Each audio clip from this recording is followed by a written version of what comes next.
Welcome to Jethro's Garage. Today, we're going to talk a little bit about the history of the Robo Grip.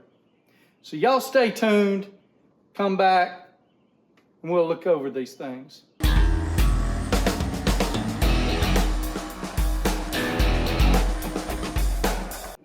y'all made it back, I appreciate y'all hanging around. So Robo Grip. I don't know how you feel about them. I know what I felt about them back when I first got them, and it's pretty much all the way till now. I used them a fair amount. I bought these two pair on clearance, and I used them a significant amount. As a matter of fact, I'm not the only one that grabbed for them. I think my sons have used them a fair amount as well. These are both Craftsman branded Robo Grips, Craftsman Professional. I've got a pair here. I just purchased them at my local tool store. They were in the used bin. I might have paid a little much for them, but they were in great shape. So I decided to pick them up. I'm gonna bring y'all up here and show them to you a little bit better. And then I got these quite some time ago. I think these were also Craftsman. No, they may not be been Craftsman, but they're a decent little pair I picked up quite a while back. So y'all come on up here and we're going to talk through these. So where do you keep these things now? If you've got them, where do you keep them? Some people relegate them to the junk drawer. Some people keep them in the kitchen for quick access. Some people have threw them in the doggone scrap bin. I can understand some of the tales I've heard about them. But anyway, so in 1984 is when William A. Warhite filed his first patent. He filed a few more patents after that. Sears picked him up in 1993. Him and a dentist had got with Applied Concepts Inc., which was ended up being bought out by Emerson to produce them. And things just looked up from there. By 1996, during the Christmas season, there was Bob Vila commercials and all kind of stuff. They sold 2.5 million pair. That's 50 a minute from Thanksgiving through Christmas. It was the best-selling pliers in the world. I don't know if it's still the case, but can you believe that Christmas, the other hot item was Tickle Me Elmo, and they outsold Tickle Me Elmo that Christmas. Pretty good bit. So it was an award-winning tool, and somehow, some way, everything just fell off after that. I hear a lot of complaints about the tool. In January 1st, 2002, they started shutting down the factory, and from there, it's all history. Today, if you want to purchase a pair of Robo Grips, you either have to find a pair of new old stock, or you are probably going to get something not made in America, not made in USA. All of these are made in USA. There's other companies making them now, and I think some of the patents have fell off, so they don't have to pay for the Robo Grip name nor put it on there. I think, I don't know who owns it. I've seen that Ideal has a pair of Robo Grip pliers. There's probably others that pay for the name. Like I said, they're not made in America anymore. Also, Vim makes pairs very similar to it. But let's look at these things. So, what happens when you've got something to clamp onto, when you come in here, it closes up and then hits one of these notches. See that right there? And the top jaw pushes that into it. I'm being told that the Cobra pliers use a somewhat similar mechanism. So I think some of the problems some people were having was they wouldn't get enough grip on something, or maybe they do it too fast and it doesn't lock in. I've actually had that. So let me show you on this bolt right here. Let me try to get it up here. Well,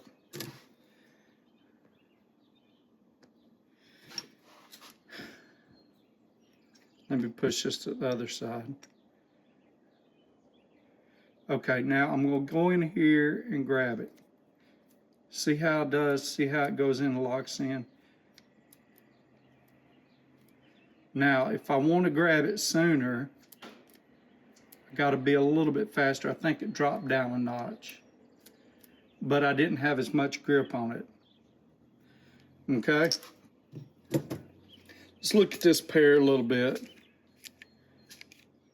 Well, the mechanism is covered up. But anyway, a little bit more. So they're laminated. So they got multi-layers of some type of steel. I'm not sure what steel they used. People complained about these rounding off stuff and everything. I never used this for something I was dying to get off, like it just wouldn't come off. I never used them for that. Never expected them to get anything like that. Let's look at the end of them. Now these are used, but they're a little offset there. Let's see what these do, because these aren't used quite as much. They're a little better centered. Not great though. I like that they've centered it. See how they've centered this jaw between this jaw. Let me see, get you in here. Similar to the Cobra. Let me go get a pair of Cobras.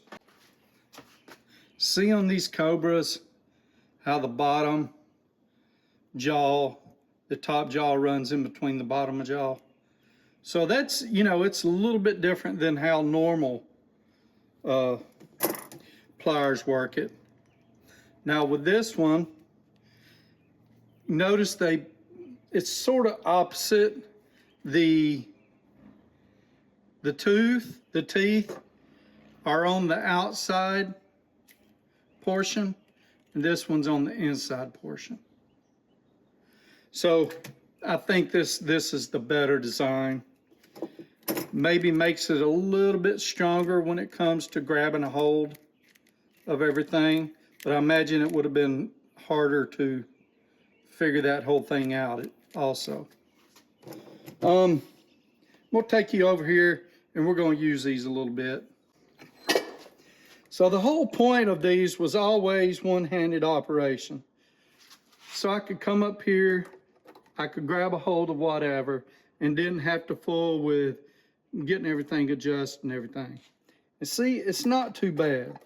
This old rusty bolt, and I got a worse grip on it that time than I did the first time. You'll notice, let's see if I can get you. See if I can get you down there. See how the handles are almost all the way together?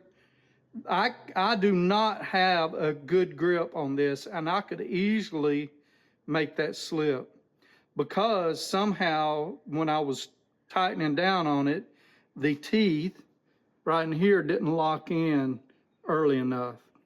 So I think that's where everyone gets their issues from. Now, let me go up here, find. So if I'm getting a clamp on it, see where I've got room between the handles? Now I can actually put all the pressure on it and actually do it.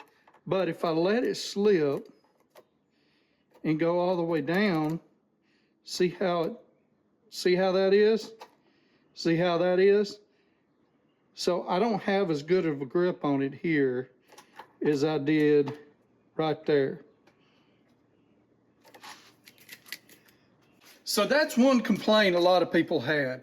Another complaint people had was this, that it took up a lot of room in your drawer. And honestly, for the longest, I didn't realize that you could close them up, pull back, and make them lock. Well, let's see if I can make them lock. There we go. I think here's the trick. So I'm gonna take the top handle, push in, and there we go. They're locked. See if I can do it again. Take the top handle, push in, they're locked. Again. Wow, ain't that nice? So let's do that onto a bolt.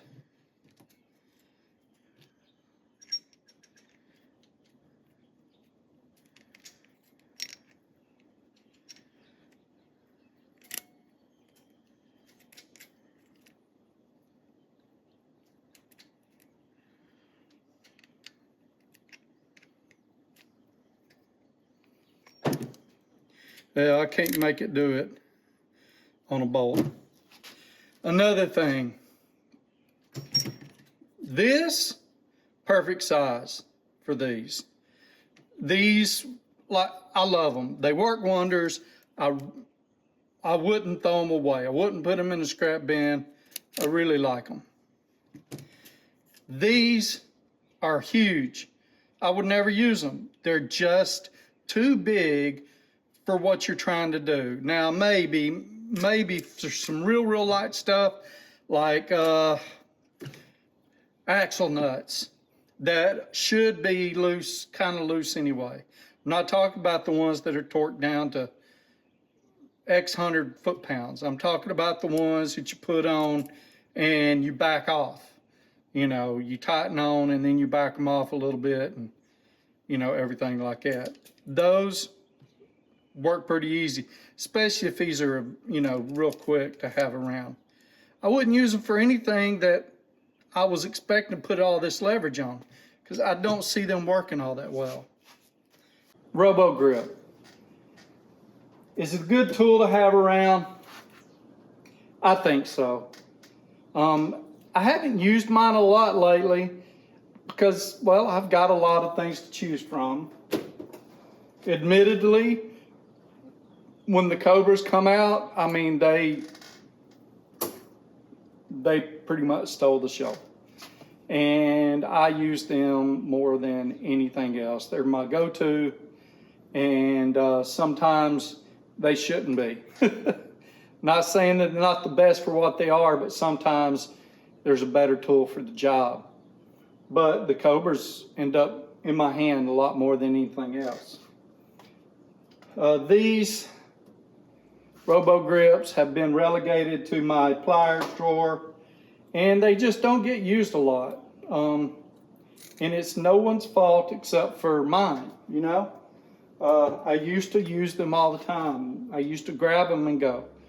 I think they would do fairly decent in a to-go bag, but understanding this is not the high torque loosening. It's more like the high torque stripping. You know, you use these for other jobs that don't really require a whole lot of torque. This $8 buy was a pretty decent buy. So there's your history lesson on Robo Grips. I hope you got something out of it. Before you go, I want to remind you, Sunday night, I'm giving this away. This was a wrench rack given to me to give to y'all. It was from Tool Time in Elizabethtown. Their phone number is 270-234-TOOL or 8665. Give them a call. I'll give you more information down below in the description. But Sunday night, 7:30 Eastern Time, 7:30 p.m. Eastern Time, I'll be doing a live, and on that live, we'll figure out who all's in there, and I'll draw a name and give that away. Other than that, thank y'all for watching. Hope y'all have a blessed week, and y'all take care of each other.